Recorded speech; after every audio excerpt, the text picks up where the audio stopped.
আমি ডাক্তার হওয়ার নেশায় ছিলাম, কারণ আমি সায়েন্স থেকে পড়াশোনা করছি। কারণ আমার না একটা কাজ না, আমি অনেক কাজ জানি। আসলে জবের প্রতি একটা ভয় কাজ করতো যে মেয়েদের তো বিয়ে হলে সংসার প্লাস জব কিভাবে ম্যানেজ করবে। তো মোবাইল তো তখন হাতে দিত না, ওই রকম একটা কড়া বিধিনিষেধ ছিল। তো ওইভাবেই যখনই হাতে পাই তখনই ইউটিউবটা শুরু এবং জানি ওই সময় আমরাও পারবো, এরকম একটা কনফিডেন্স ছিল পারবো।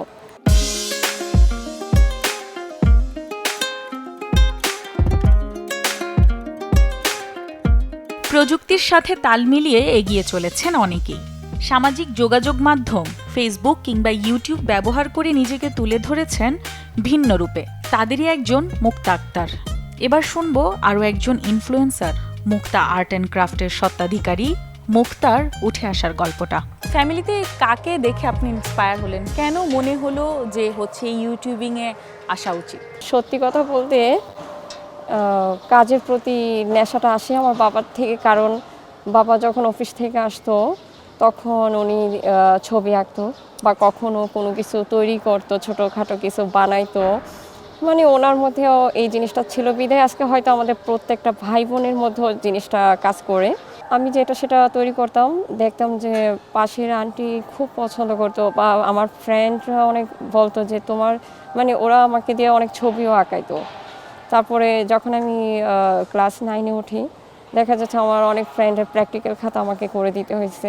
আমি ছবি আঁকতে পারি তাই। তো ওইখানে দেখলাম যে মানুষ আমার কাজগুলোকে অনেক পছন্দ করে।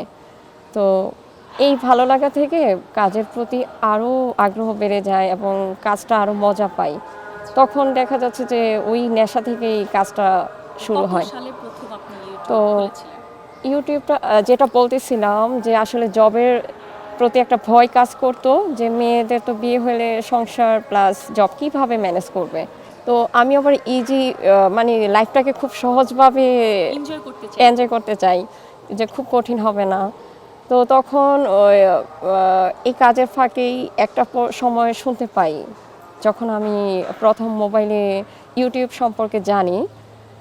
যেমন এই তো 2016 শেষের দিকে। মানে এর আগে আপনি ইউটিউব কি তেমন এটা কিছুটাই সম্পর্কে খুব একটা জানতাম জানতেন না। না? কারণ আচ্ছা। হচ্ছে তখন পড়াশোনা মাত্র শেষ হলো। তো মোবাইল তো তখন হাতে দিত না, ওই রকম একটা কড়া বিধিনিষেধ ছিল। তো ওইভাবেই যখনই হাতে পাই তখনই ইউটিউবটা শুরু এবং জানি ওই সময় তো তখনই মনে হলো যে সবাই এত সুন্দর সুন্দর ভিডিও করে, মানে মনে হতো যে আমি যদি একটু পারতাম। তো আমার ছোট বোন ফারজানা, সে তখন এটা নিয়ে আলাপ করে আমার সাথে, বলে আপু এরকম মানে শুনতে পাইছি ইউটিউব থেকে আর্নিং করা যায়, এরকম এরকম কি করা যায়। তখন আমরা দুইজন প্ল্যান করি, চলো তাহলে আমরাও এটা নিয়ে কিছু একটা করি, তাহলে তো আমরাও পারবো, এরকম একটা কনফিডেন্স ছিল পারবো। তো তখন আমরা শুরু করি আর কি। শুরুতে আমি আর আমার ওই বোনটা শুরু করি। তো দেখা যাচ্ছে কাজ করলাম, করার মাসখানেক পরেই আমার ভালো একটা সাবস্ক্রাইবার হওয়া শুরু করে, ভিডিওগুলো পপুলারিটি পায়। তারপর ড্রয়িং নিয়ে কাজ করার সময় মনে হল, কারণ আমার না একটা কাজ না, আমি অনেক কাজ জানি।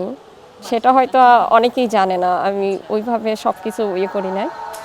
তো ক্রাফটিং, পেপার ক্রাফটটা পাশাপাশি ধরলাম। আমাদের দেখা যায় যে বাংলাদেশে বাবা মারা এই আঁকা আঁকি, তারপরে এই যে পেপার ক্রাফটিং এগুলো খুব একটা পছন্দ করে না। তারা সবসময় চান যে তাদের সন্তানেরা ডাক্তার হবেন, ইঞ্জিনিয়ার হবেন, খুব স্বাভাবিক। সেক্ষেত্রে আপনার বাবা মাকে আপনাকে ব্যাপারে বাধা দিয়েছিল কিনা কোনো রকম? আমি ডাক্তার হওয়ার নেশায় ছিলাম, কারণ আমি সায়েন্স থেকে পড়াশোনা করছি। কিন্তু একটা পর্যায়ে আমি একটু অসুস্থ হয়ে যাই, যার কারণে হয়তো ওই স্বপ্নটা ওইভাবে আমি সাকসেস করতে পারি নাই। পেপার ক্রাফটিং কিংবা ড্রয়িং এটা আসলে কারোর পড়াশোনা ক্ষতি করে কি না, এটা আমি বলবো যে একেবারেই ভুল চিন্তা এটা আমাদের। এবং আমি যখন এই কাজগুলো করি, তখন আমার যখন খুব খারাপ লাগতেছে, আমি একটা ছবি আঁকলাম, তখন তার মধ্যে একটা অতিরিক্ত, মানে তার মধ্যে হয় কি একটা কনফিডেন্স তৈরি হয়, সে কিছু একটা করতে পারবে। ওইটা থেকে তার ভবিষ্যৎ কি হয়, ভালো কিছু করার একটা আগ্রহ তৈরি হয়। ছোটবেলা থেকে বোঝা যায় যে আসলে তার নেশাটা কোন দিকে কাজ করতেছে। তো যেহেতু আমার নেশাটা কাজ করতো ড্রয়িংয়ের দিকে, ক্রাফটিংয়ের দিকে, আমি এটা নিয়ে কাজ করছি। আমি আজকে অনেক ভালো সাকসেস। সবচেয়ে বেশি কে সাপোর্টিভ ছিল, আপনার পাশে দাঁড়িয়েছিল কে? আমার হাজব্যান্ড, আমার বাচ্চা, আমাকে সবাই খুব সাপোর্ট করে। মানে ব্যাপার হচ্ছে কি, সবাই যার যার মতো ঘুষিয়ে চলতে পারে, আচ্ছা, আমাকে অন্যদিকে মনোযোগী হতে দিতে হচ্ছে হয় না, হ্যাঁ, তাই আর আপনার কি ডিস্টার্বটা পারতেছি। হচ্ছে না আর কি। ডিস্টার্ব হচ্ছে না একদম, আমি আমার আমার মতো করে আমি কাজ করতে আচ্ছা, পারতেছি। এই ব্যাপারে নিশ্চয়ই আপনার হাজবেন্ড খুব সাপোর্টিভ। খুবই সাপোর্ট করে।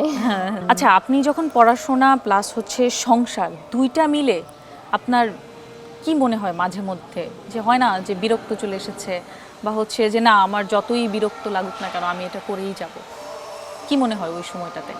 সত্যি কথা বলতে, যদি আমি মনে করি খুব বিরক্ত লাগতেছে, তাহলে এটা যে কোনো সময়ই বিরক্ত লাগবে। এটা যদি আমি মাথায় না রাখি, সবসময় যে কোনো সিচুয়েশন সহজভাবে নেই, তাহলে বিষয়টাকে অতটা জটিল মনে হয় না, খুব সহজে করা যায়। আচ্ছা, নতুন যারা ইউটিউবার আছে তাদের জন্য আপনার কি পরামর্শ থাকবে? সবাই যার যার পছন্দের কাজটাকে বেছে নিতে হবে। মানে সে যেটা খুব পছন্দ করে, তাহলে ওই কাজটার মধ্যে খুব আনন্দ পাবে। এবং কাজটা যখন সে শুরু করবে, ইউটিউব যদি শুরু করে আর কি, তাহলে প্রথমে সাকসেসের আশাটা না করে কাজের প্রতি মনোযোগী এবং কাজটা কতটা সুন্দরভাবে প্রেজেন্ট করা যায় ওইটার দিকে মনোযোগী হতে হবে এবং ধৈর্যের সাথে কাজটা করতে হবে।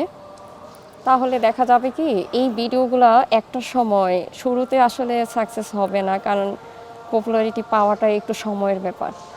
তো এইভাবে আপলোড করতে করতে একটা সময় দেখা যাচ্ছে, যদি কাজগুলো খুব কোয়ালিটি মেনটেন করে কাজটা করা যায় এবং শিক্ষামূলক হয়, তাহলে এটার চাহিদা আরও বেশি থাকে এবং মানুষ এটা খুব পছন্দ করবে।